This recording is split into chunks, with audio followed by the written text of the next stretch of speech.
Today on Hearts of Heroes, a young family trapped in rising floodwaters in North Carolina cling on for dear life. We told the kids, we're about to get swept away, find a tree, do what you can to stay above water. Plus, a second dramatic water rescue. He drove straight into the water. Sends a dive team jumping into action.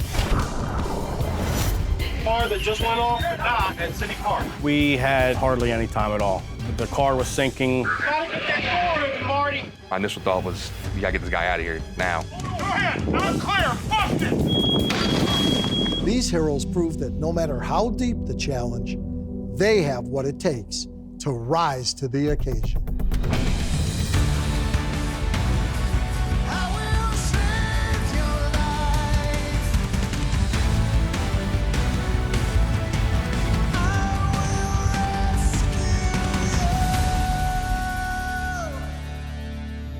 No matter how dangerous the call, first responders are always ready to save the lives of those in need.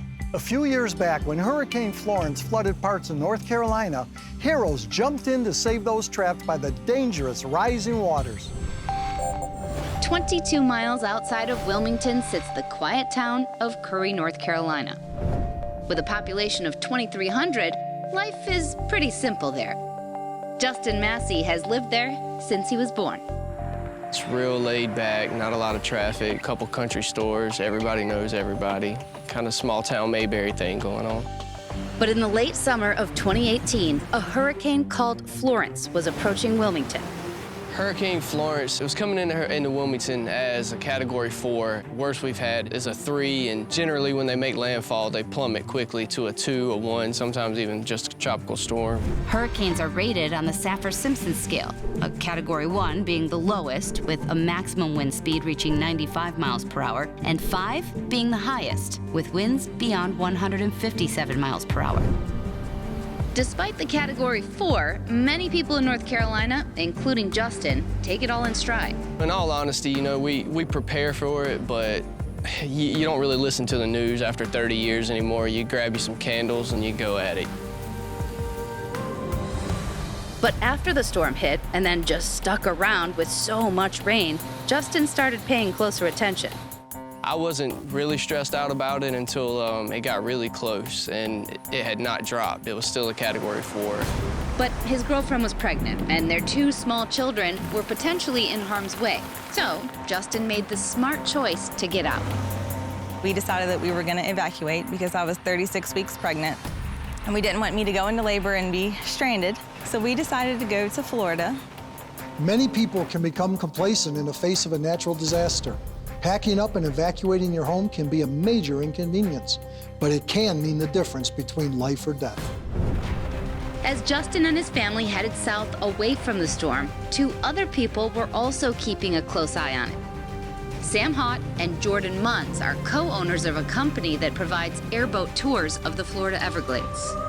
It looked like Florence was going to just swamp the Carolinas, and so we knew pretty quickly that we were going to have to get up there and see if we can help. As the full impact of the storm battered the coast, both North and South Carolina, it was really about that inland flooding. 35 inches of rain in total. Hurricane Florence had a lot of rain, and where we were traversing through in North Carolina and South Carolina, it was a lot of flooding. Meanwhile, in Florida, in their cramped hotel room, Justin, Kelly, and their 2 children were growing restless. So they checked out and made their way back to North Carolina. We crossed an area where there was a little bit of water in the road, and I grew a little concerned, and I even made the comment of, this isn't a place that usually has water in the road. It's strange that the other bridges were open and there's water here. And as the truck leveled off and our headlights rose and you could see, it was just rushing water as far as you could see. At that point, my stomach dropped and I knew we were in a very bad situation. As they crossed over that last bridge, their truck stalled. They dialed 911, but there was no way to get help to them. To make matters worse, the water was rising. Justin and Kelly knew that if they didn't get out quickly, they could get trapped. The water was just rushing and rushing and rushing, and I just thought to myself, we're gonna die. If we don't get out, we're gonna get swept away. We've got to do something. We climbed out onto the roof of the truck. My daughter was terrified once she realized exactly what was going on. I felt like we had to do something. You could tell the truck was moving, and it was moving. I didn't know how much further it was going to go before we toppled off of the road. Justin could see the tops of trees sticking out of the river's current next to the bridge. He made a desperate decision for his family. We're going to walk until we fall, and when we fall, you have to grab a tree. Justin grabbed his 4-year-old son and family dog, while Kelly held on to their 6-year-old daughter, Celine.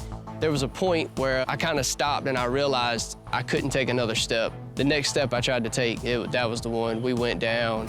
We all kind of went down together. Suddenly, the entire family was being washed away in the deluge.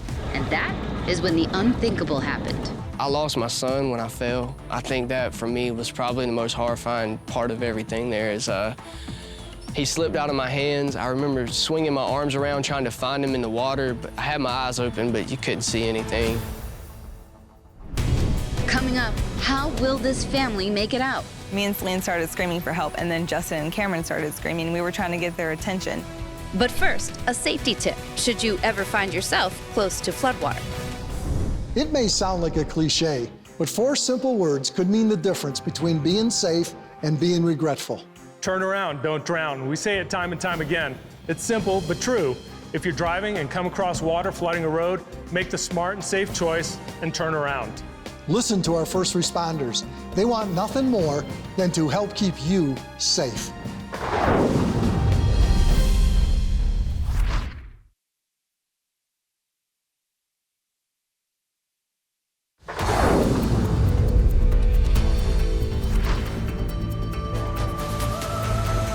With Hurricane Florence continuing to ravage North Carolina, Justin Massie and his family made the fateful decision to return home from sheltering in Florida.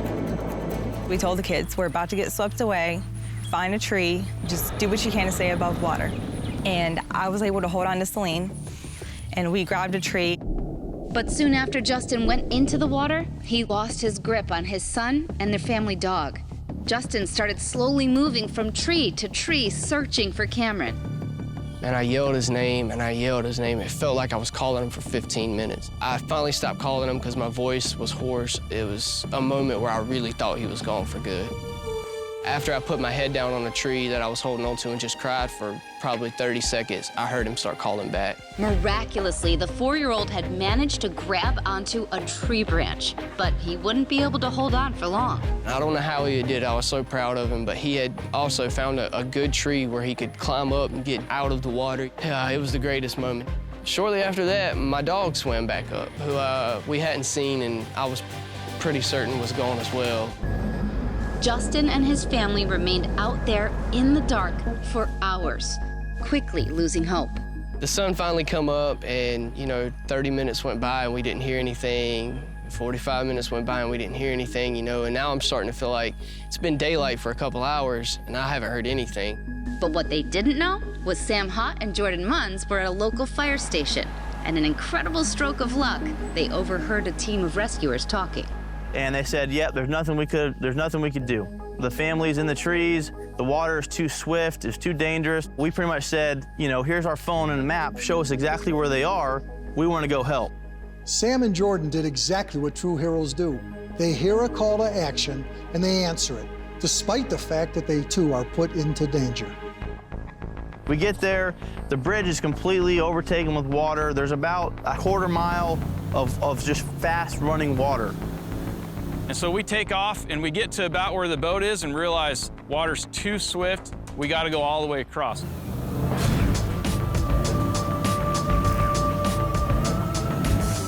They finally managed to make it around just close enough to call out and get to Justin and his family.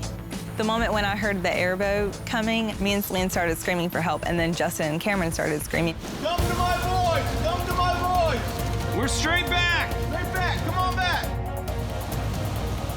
All right, Oh my gosh. Here, we're gonna load you up right on the side here. We got them on the boat, and he says she's out there, and she's 8 months pregnant. And all of a sudden, everything changed, and we were like, wait, what? And we knew things got a little more urgent. Come on back, straight back! So Sam swam upstream and grabbed them, put life jackets on them, and floated back to the boat. And then we had the whole family. I mean, the dad, he just broke down and was crying, and he was thanking God and was thankful for us to be there.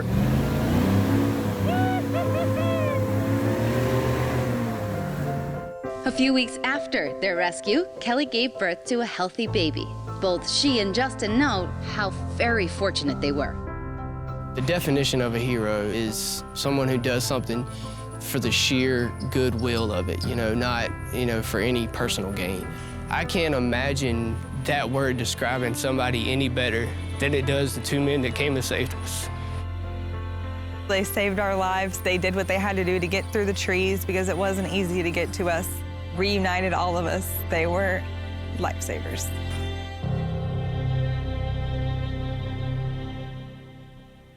Coming up, an elderly man is trapped in a sinking vehicle as a film crew captures the dramatic rescue. My initial thought was, we gotta get this guy out of here now.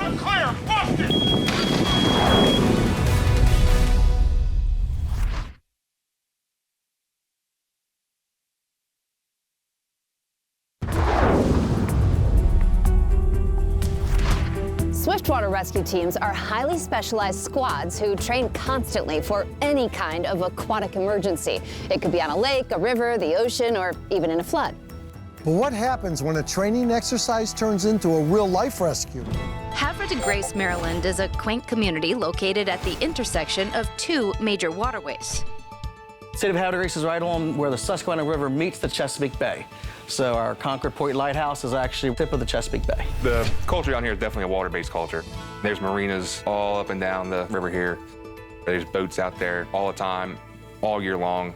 Because of the amount of boating traffic, members of this hose company are well trained in water rescue. Marine 5 is our fireboat. It is extremely unique in the fact that it is a high-speed landing craft.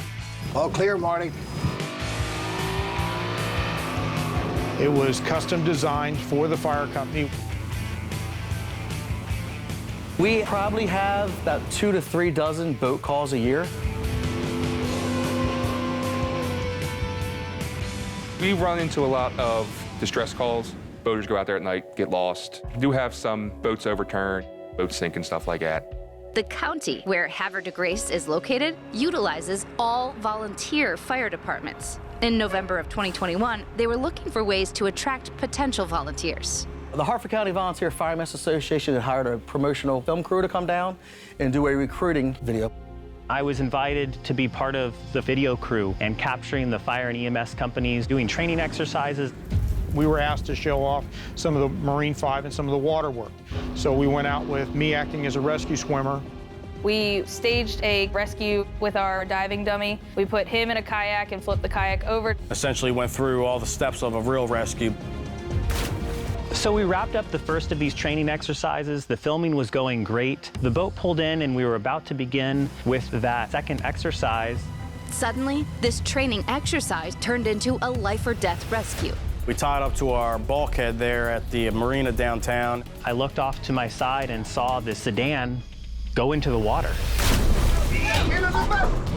Elderly gentleman confused the brake and the accelerator, jumped over the park strop, took out piling, and went in the water.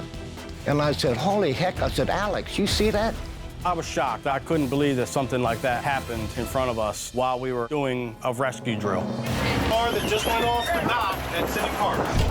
At that time, Alex called in for a full water box rescue, and he said, Rocky, get over there as close as you can get. My initial thought was, we gotta get this guy out of here now.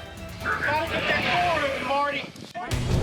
Coming up. Our rescue diver was trying to get the door open.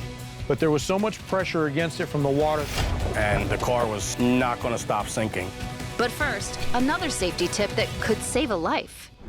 9 out of 10 people who suffer cardiac arrest are outside of the hospital when it occurs. CPR can double a victim's chance of survival. Training classes are easy to find and last under 3 hours. Your local fire department can direct you to the most convenient CPR training location. And remember, learning how to revive can help others stay alive.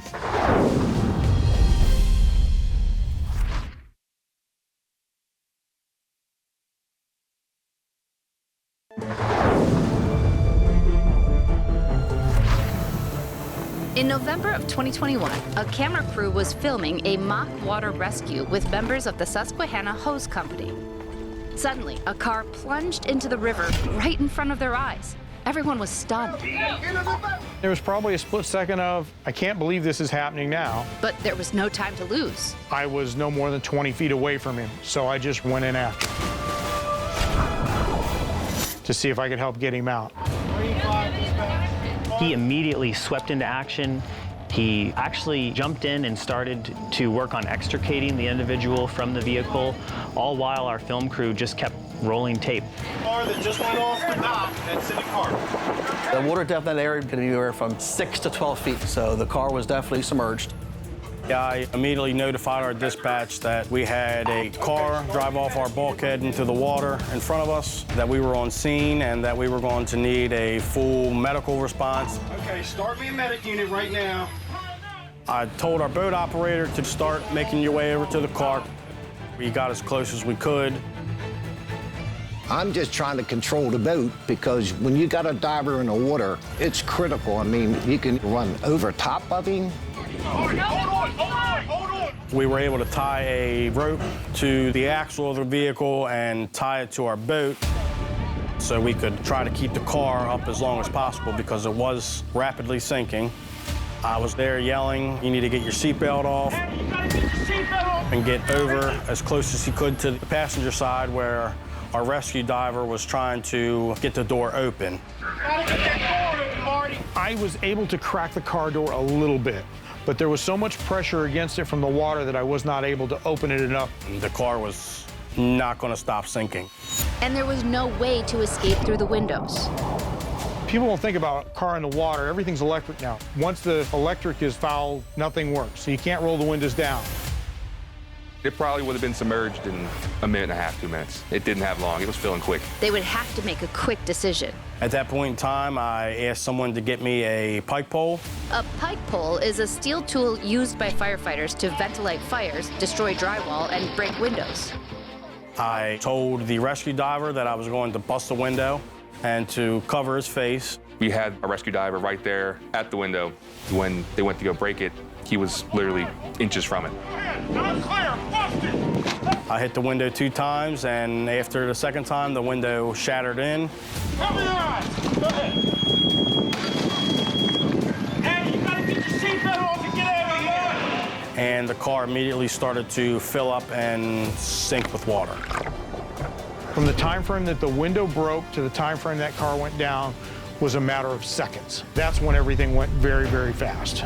As the car began to rapidly sink with the elderly man inside, Martin dove underwater in an attempt to pull him out.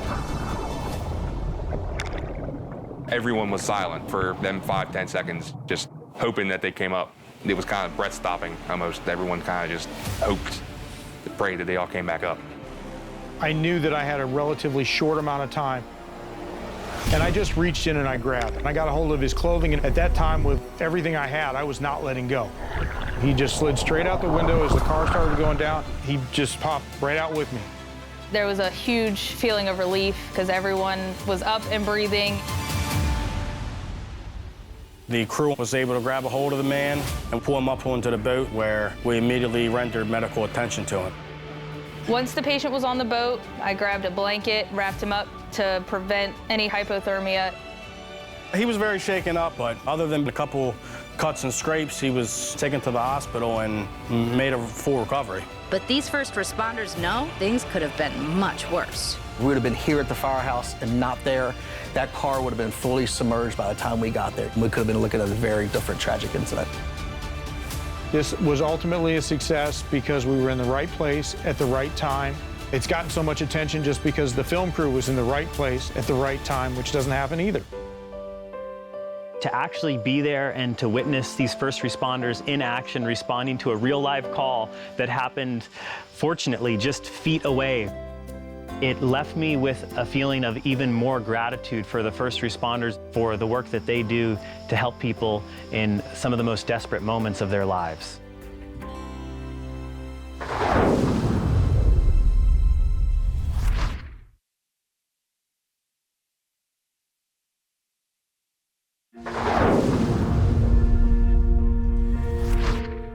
think of firefighters and police officers, we probably don't think water rescue, but we should. Thankfully, their dedication and training means they will literally jump into any situation to save the lives of those in need. Thanks so much for watching. We'll see you next time.